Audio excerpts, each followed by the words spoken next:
¿Cómo están? Me da muchísimo gusto saludarlos y recibir en esta ocasión a una persona muy singular que es multifacética su vocación, pero además muy generosa y muy ética. Es el doctor Federico Cruz. Muchas gracias, Federico, por acompañarnos.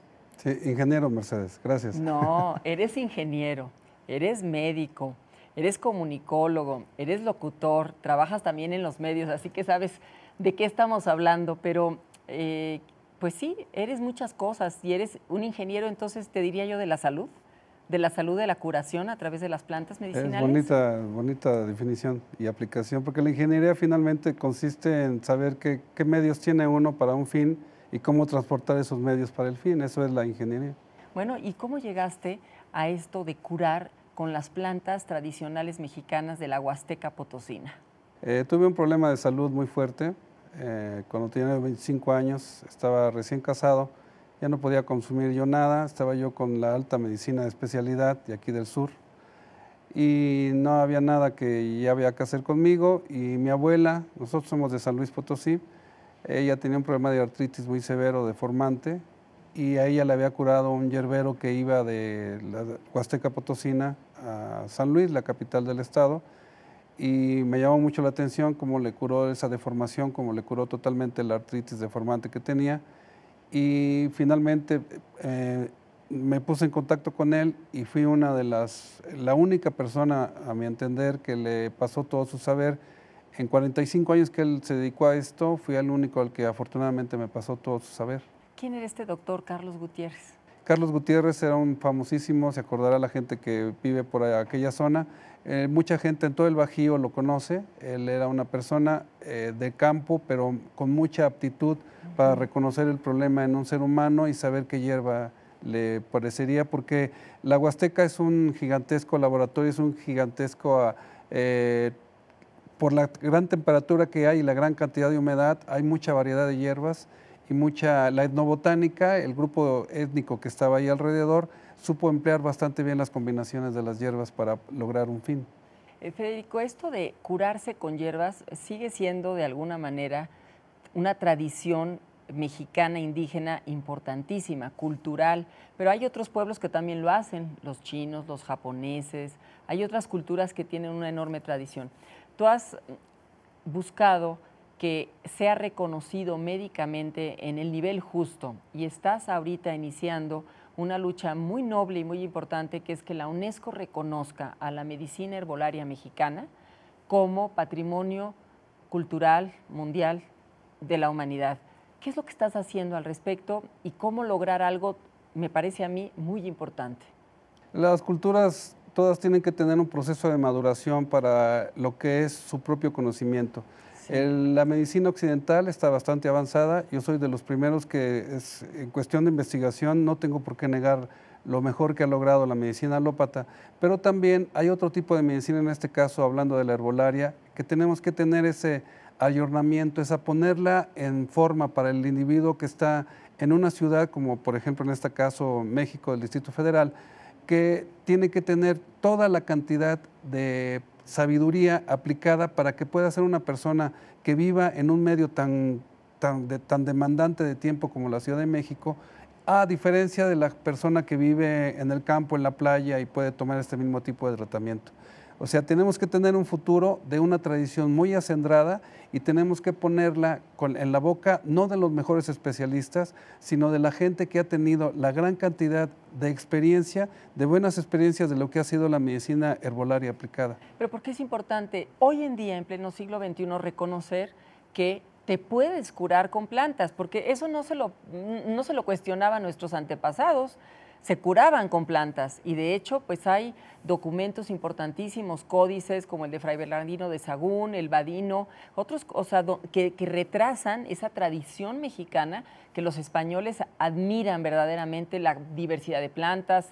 Cuando Moctezuma con este jardín de Oaxtepec, sí, ¿no? Entonces, ¿por qué crees tú que tal vez ahora hoy en día hay quizás menos disposición para curarse con plantas? O tal vez estoy equivocada y es al revés, hay más, no sé. Nosotros tenemos como país una gran variedad de plantas medicinales, que eso es lo fundamental. Después de China por su extensión territorial, pero nosotros tenemos también alrededor de 5.500 plantas de su variedad y tenemos varios climas. Entonces, por supuesto, yo mencionaba la etnobotánica, que una manera de... Cada región tiene su propia manera de combinar sus hierbas. No puede haber una hierba nada más que cure algo. Era absurdo que la uña de gato puede curar cierto tipo de enfermedad. No es cierto. Sí. Tiene que ser a través del día, tiene que ser ciertas combinaciones, y eso es respetar una cultura que la conocían muy bien las abuelas y las tías abuelas, porque ellas sabían, todo mundo en México probamos un té que nos dio la tía abuela o la abuela para un problema que teníamos en la niñez. No es la tradición. Inglaterra tiene su tradición de las 5 de la tarde para su té. Nosotros tenemos la combinación de los tés para un padecimiento, para un mejoramiento de la salud. Sí, ahora tú combinas la medicina herbolaria con tus conocimientos médicos de la lectura del iris. Eres iridólogo también. Entiendo que también en la Huasteca Potosina conoces a un médico americano, Jerry Lynch, y él te abre los ojos a ese saber. ¿Cómo combinas lo que el ojo dice del cuerpo humano con la psicología o la percepción del estado anímico y de la situación física? ¿Cómo haces una lectura, digamos, de un diagnóstico médico? En pleno siglo XX tenemos una manera de entender lo que es la medicina, hablo de Occidente. Lo que es la medicina alópata, una cosa era el mundo occidental y otra cosa el mundo oriental, cuando existía todavía el socialismo y el comunismo. Las universidades de lo que era la cortina de hierro enseñaban a los médicos a curar con el agua, a curar con el barro, a curar con las plantas, y eso era una manera de entender también porque la iridología la enseñaban a nivel de facultad.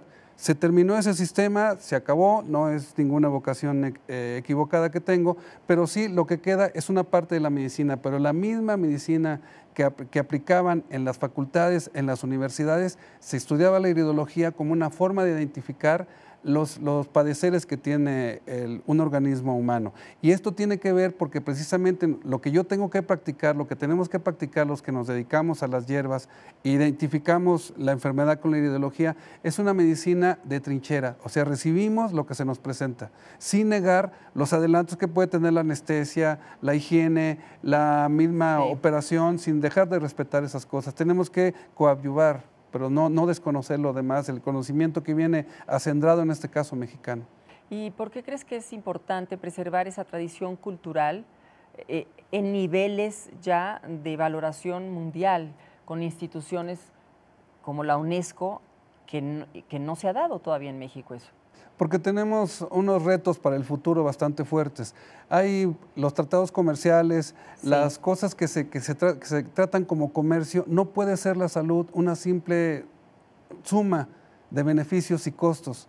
No puede ser, tiene que responder a una manera de ser del mexicano. Tenemos que tener una fuerza espiritual que está muy acendrada en lo que hemos sido como mexicanos. No puede ser nada más que viene una crisis del sistema capitalista y ya de pronto la medicina X ya se subió al doble. Nunca bajan las medicinas. Si nosotros podemos, de alguna manera, que esa es una intención de la fundación que estoy promoviendo, que a la mamá mexicana enseñarle la manera en que puede tener su jardín medicinal en su casa, en su maceta, que puede, la combinación de hierbas que puede tener, eso es lo que persigo con la fundación. Que sea la mamá, con el poco tiempo que tiene de atención para los hijos, sepa que antes que ir a la farmacia también puede ser una medicina de trinchera las hierbas, que puede parar un problema de infección con un problema de fiebre, lo puede parar perfectamente en casa. Tú tienes un lema que es sonríete.